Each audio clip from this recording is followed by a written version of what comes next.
Well, tech executives have lined up to congratulate Donald Trump on his election win, but behind the scenes, they are actually frantically trying to work out what a second Trump presidency might mean for their businesses. Now, one man playing, of course, a decisive role is the world's richest. That is, of course, Elon Musk. The Trump mega donor is expected to be appointed to a head of government efficiency commission with the power to drastically slash oversight of industries, including the ones his own companies belong to. Our technology editor, Peter O'Brien, joins us now. Hi, Peter. Hi, so I think you could say that Musk's gamble at the time, as it was seen, to support Trump ended up paying off in a big way. Yeah, and even you could say his gamble to buy Twitter, although he did, of course, try to withdraw from that deal. $44 billion now seem like peanuts. That on top of the fact that he turned it into essentially a big advert for Donald Trump and invested $100 million in Trump's campaign means he's now got the ear of the president and, as you say, potentially even huge federal power. And I'm never one to try and second guess Donald Trump and what he might do, but if his victory speech is something to go by, he made a lengthy ode to Elon Musk and his beautiful shiny white rocket. Take a listen. I saw the fire pour out from the left side, and it put it straight, and it came down so gently, and then it wrapped those arms around it, and it held it, and just like you hold your baby at night, your little baby. And it was a beautiful thing to see, and I called Elon. I said, Elon, was that you? He said, yes, it was. Let's talk quickly now to Anna Altchek. She's a reporter at Business Insider covering technology and business. Thanks for speaking to France 24. So you've been writing about this. Let's talk a little bit about Elon Musk's companies. There's lots of them: Starlink, Neuralink, X, Tesla, SpaceX, XAI. How might these be affected by his potential new role and his relationship with Trump?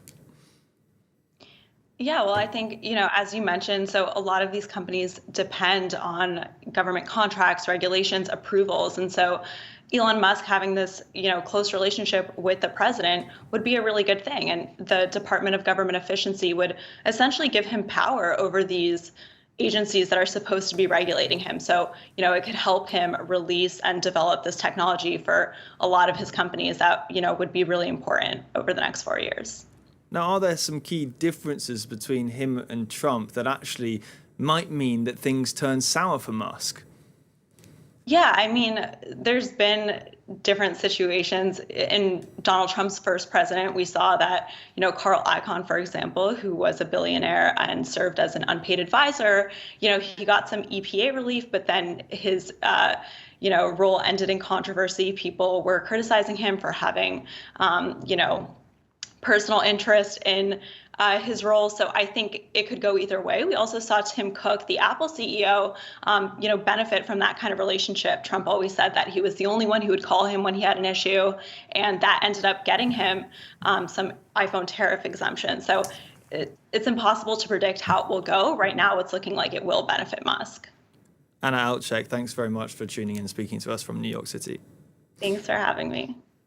And Erin, it's looking so far so good for Musk, given that since the election, his net worth has increased to over 290 billion US dollars. So that's an increase of about $25 billion in the last few days alone.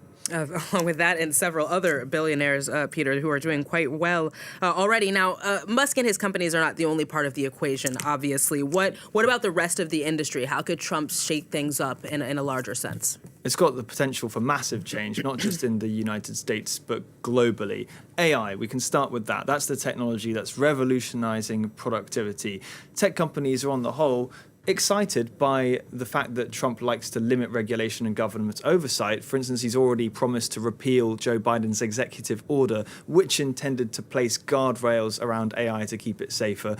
AI companies will be excited by the fact that they can now speed ahead with their progress on that. But with AI comes, of course, semiconductors. That's something that tech companies are more worried about, because Trump, as we know, means tariffs. He's promised to hike tariffs. Tariffs on computer chips, these semiconductors, which are the lifeblood of the tech industry, are no good thing for computing and, of course, not for AI either. And there's the issue of Taiwan. This is the big kind of global geostrategic concern people have about this presidency. Well, one of the many is Taiwan, and the fact that it produces over 90% of the world's advanced semiconductors.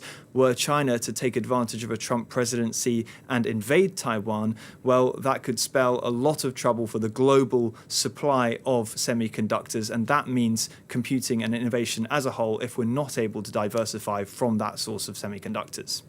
Well, what about social media, Peter? That's another technology that, of course, has global effects. Yeah, I think if you look at the heads of social media companies and actually big tech as a whole, they have tried to pander a lot more to Trump recently than in his first term. So like as Mark Zuckerberg, for instance, but even someone like Jeff Bezos, they see this as an opportunity to kind of shed themselves of the intense scrutiny they came under from the Federal Trade Commission during Biden's presidency. Now, Meta's in a particularly curious position because its platforms, Instagram and Facebook, have seemed to shift to the right and now have a more light touch on content moderation. But at the same time, it's developed Threads, which is supposed to be a friendlier alternative to something like X or Truth Social. And we have to mention TikTok. Of course, in his first term, Trump wanted it out essentially of the United States, or tried to get its Chinese parent company to sell it. Now he's done a complete U-turn on this and now says that he's going to come and save TikTok and that he's going to be the one to block that law which is requiring TikTok to be either sold or banned.